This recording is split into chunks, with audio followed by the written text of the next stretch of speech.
बिस्मिल्लाहिर्रहमानिर्रहीम। अस्सलाम वालेकुम नाज़रीन, आप यूट्यूब चैनल देख रहे हैं, मैं इमरान खान हूँ। एक ट्वीट ट्रंप का अगर आप पढ़ें ना तो आपको उससे आइडिया हो जाएगा। यानी ये बीबीसी ने इसको रिपोर्ट किया। आपको यहाँ से ट्रंप की इस वक्त ज़हनी हालत का अंदाज़ा हो जाएगा। उन्होंने कहा कि ईरान डील करना चाहता है लेकिन वो तैयार नहीं है। ट्रंप ने अहम ईरानी जजीरे खार्क को मुकम्मल तौर पर तबाह करने का दावा करते हुए कहा कि मज़ा लेने के लिए शायद हम उसे चंद बार और निशाना बनाएं। मज़ा लेने के लिए यानी डोनाल्ड ट्रंप ये बता रहे हैं, ज़हनी कैफियत का आप अंदाज़ा करें कि वो बमबारी मज़ा लेने के लिए भी करते हैं। ये एक ऐसी कैफियत में डोनाल्ड ट्रंप आ गया जहाँ पे कॉन्फिडेंस नहीं रहा। अब वो लोगों को कॉन्फिडेंस देने के लिए कि हम बहुत ताकतवर हैं, हम बहुत बहादुर हैं, ये देखें हम तो शुगर लगाने के लिए भी बम मार सकते हैं। जो आदमी मज़ा लेने के लिए बमबारी की बात कर रहा है ना, किसी और टारगेट के अलावा, यानी थोड़े दिन पहले उन्होंने कहा जी बड़ा फन होता है, बड़ा मज़ा आता है जब हम जहाज़ों को डबो देते हैं, उनके बंदों समेत समंदर की गहराइयों में गर्क कर देते हैं, बड़ा मज़ा आता है, डोनाल्ड ट्रंप ने कहा था। फिर डोनाल्ड ट्रंप ने अब कहा कि जजीरे के ऊपर दोबारा अटैक करेंगे मज़ा लेने के लिए। तो फिडे मुंह उन लोगों के ऊपर जिन्होंने ऐसे शख्स को अमन के नोबेल इनाम के लिए नामजद किया। मेरी तरफ से तो फील्ड मार्शल आसिम मुनीर और शहबाज शरीफ शाबाश के मुस्तहिक हैं कि उन्होंने एक ऐसे शख्स को अमन के नोबेल इनाम के लिए नामजद किया और उसे खड़े होकर बार बार सल्यूट मारे, उसकी तारीफ़ें की, उसके जूते पॉलिश किए। जो शख्स ये कहता है कि वो मज़ा लेने के लिए बमबारी करता है। अब अंदाज़ा कर लें कि कैसी ज़हनियत है डोनाल्ड ट्रंप की इस वक्त और कैसी ज़हनियत है उन लोगों की जो उसको अमन के नोबेल इनाम के लिए नामजद कर रहे हैं। अली लारंजानी ने एक बहुत इम्पॉर्टेंट बात की है और इसको जनाब फेंका नहीं जा सकता, इसके ऊपर सबको गौर करना पड़ेगा, क्योंकि ये मैंने आपको 2 दिन पहले भी एक वीलॉग में बताया था कि कुछ ऐसी इतलात आ रही हैं। अली लारंजानी ये कहते हैं कि मैंने सुना है कि एप्स्टीन की टीम के बाकी मानदा अरकान ने 9/11 जैसा एक और वाक़या रूनुमा करने और उसका इल्ज़ाम ईरान पर लगाने की साजिश तैयार कर ली है। मैंने आपसे कहा था ना कि कोई ना कोई वाक़या या तो ईरान की सराउंडिंग में होगा, या अमेरिका के साथ कोई बड़ा वाक़या होगा, या खलीज के अंदर कोई ऐसी कार्रवाई डाली जाएगी जिसके बाद ईरान के ऊपर इल्ज़ाम लगाकर बड़े हमले किए जा सकते हैं। अब ये ईरान के अंदर से डॉक्टर अली लारंजानी यही बात कर रहे हैं और ये बता रहे हैं कि ईरान पर इल्ज़ाम लगाने की साजिश तैयार की गई है। ईरान बुनियादी तौर पर इस तरह के दहशतगर्दाना प्रोग्रामों का मुखालिफ है। यानी ऐसा कुछ भी हुआ तो ईरान उसकी मुखालफत करता है। ईरान दहशतगर्द मुल्क नहीं है। वैसे भी ईरान ने अभी तक जो अटैक किए हैं अमेरिका के मालियाती और फौजी अड्डों पे किए हैं। मालियाती अड्डों पे इसलिए कि ईरान के अंदर बहुत सारे मालियाती इदारे तबाह किए गए, तो उन्होंने कहा जी हम भी करेंगे फिर। लेकिन अटैक उन्होंने अमेरिकन एसेट्स के ऊपर किए हैं, अरबों पे नहीं किए, और सिविलियन को निशाना ईरान ने अभी तक नहीं बनाया। इसकी गवाही अमेरिका के अंदर से भी आई है। अब वो ये कहते हैं कि हमारी लड़ाई जो है वो अमरीकी अवाम के साथ कोई हमारी जंग नहीं है, ना उनसे हमारी मुखालफत है। ये तो जिन्होंने जंग मुसल्लत की है हम उनसे लड़ रहे हैं। तो ये उन्होंने कहा कि एक फॉल्स फ्लैग ऑपरेशन हो सकता है, 9/11 टाइप का कोई वाक़या जिसकी प्लानिंग की गई है। अब पता नहीं ये वाक़या कब होता है, कहाँ किया जाता है, लेकिन ईरान ने वक्त से पहले इसको आगाह किया है। तो मेरे ख्याल में सबको इस पे ज़हनी तौर पे तैयार रहना चाहिए।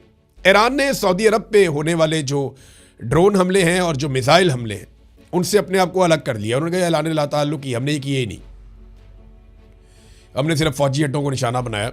सऊदी अरब के अंदर जो दीगर तनसीबात को निशाना बनाया गया है, चाहे वो ड्रोन आए हैं चाहे वो मिसाइल आए हैं, उनका ईरान के साथ कोई ताल्लुक नहीं है, ये उन्होंने दावा किया। और ये भी कहा कि सऊदी अरब इसकी एक तहकीकात करवा ले, इसकी एक इंक्वायरी करवा ले कि ये ड्रोन्स और मिसाइल कहाँ से आए हैं। इसका इल्ज़ाम ईरान जो है वो इसराइल और अमेरिका पे लगाता है। वो ईरानी फ़ौज के तर्जुमान ने भी ये कहा और ईरान के वज़ीर ख़ारजा ने भी यही बात की। वो यही बात करते हैं और बार बार ये बात करते हैं कि ये हम नहीं कर रहे। अमरीकियों ने हमारे ड्रोन जैसा एक ड्रोन तैयार किया है, इसके ज़रिए अरब ममालिक में कुछ मकामात को निशाना बना रहे हैं, ये भी ईरानी वज़ीर ख़ारजा ने कहा है। तो उन्हें यह लगता है कि तहकीकाती कमेटी बना ले और इसके अंदर बेशक ईरान को भी शामिल कर ले। ईरानी वज़ीर ख़ारजा ने कहा कि मुमकिन है कि अरब ममालिक में शहरी अहदाफ पर होने वाले हमलों के पीछे इसराइल हो।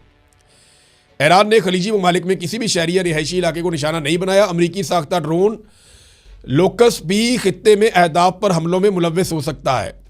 तेहरान ऐसे इक़दामात को खुशामदीद कहता है जो जंग के मुकम्मल खात्मे की तरफ ले जाएं। अब ये ईरान कह रहा है जी हम नहीं मार रहे। अच्छा, जो स्टेटमेंट सऊदी अरब की जानिब से आ रहे हैं, देखें मोहम्मद बिन सलमान फ़िलहाल खामोश हैं, लेकिन जो उनके बहुत करीबी लोग हैं वो जब बात करते हैं तो वो मोहम्मद बिन सलमान की बात होती है। वहाँ सऊदी अरब में ऐसा नहीं होता कि MBS कुछ और सोच रहे हैं और बाकी सारे लोग कुछ और कह रहे हैं।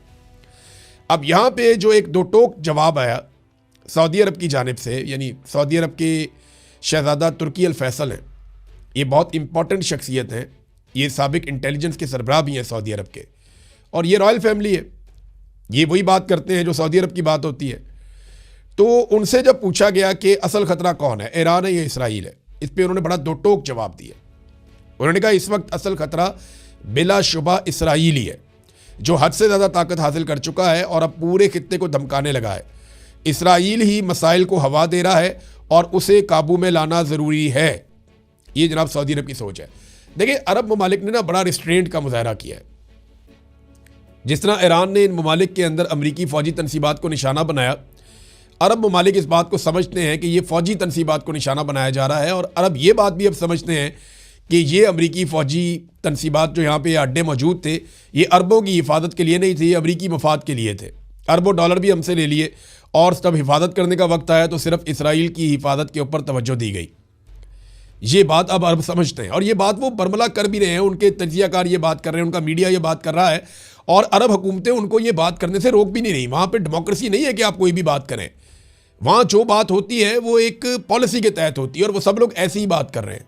नाज़रीन, एक बार बार बात की जाती है कि भारतीय टैंकर्स को ईरान ने गुजरने दिया, और भारत के साथ ईरान के बड़े अच्छे ताल्लुकात हैं, भारत पाकिस्तान का। पाकिस्तान में कई लोग ये गेम उठाते हैं। देखिए, पाकिस्तान में चंद किस्म के लोग हैं जो ईरान की मुखालफत बिला वजह ही कर रहे हैं। एक तो वो लोग हैं जो मौजूदा मिलिट्री रिजीम के बेनिफिशरी हैं। मौजूदा जो मिलिट्री रिजीम है ना, वो ये समझता है कि उनका इक़्तिदार तब तक बाकी रह सकता है जब तक वो ट्रंप को खुश रखेंगे।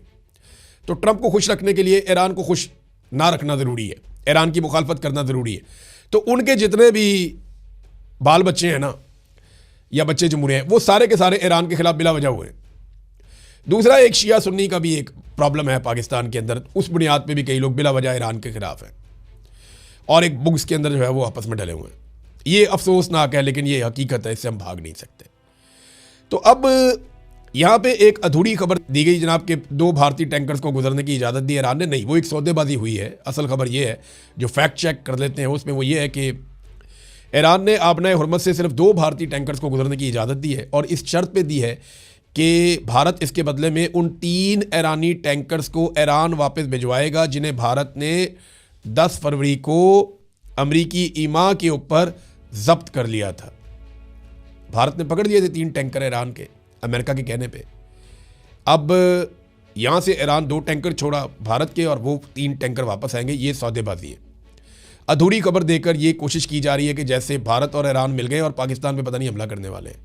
ऐसा नहीं है। ना ही ईरान पाकिस्तान पे हमला करने वाला है, ना ही वो अरब ममालिक पे हमला कर रहा है। वो ये कहते हैं कि ये हमले कोई और कर रहा है, हम सिर्फ फौजी अहदाफ को निशाना बना रहे हैं। अब तक के लिए इतने, अपना ख्याल रखिएगा, अपने इस चैनल का भी। अल्लाह हाफ़िज़।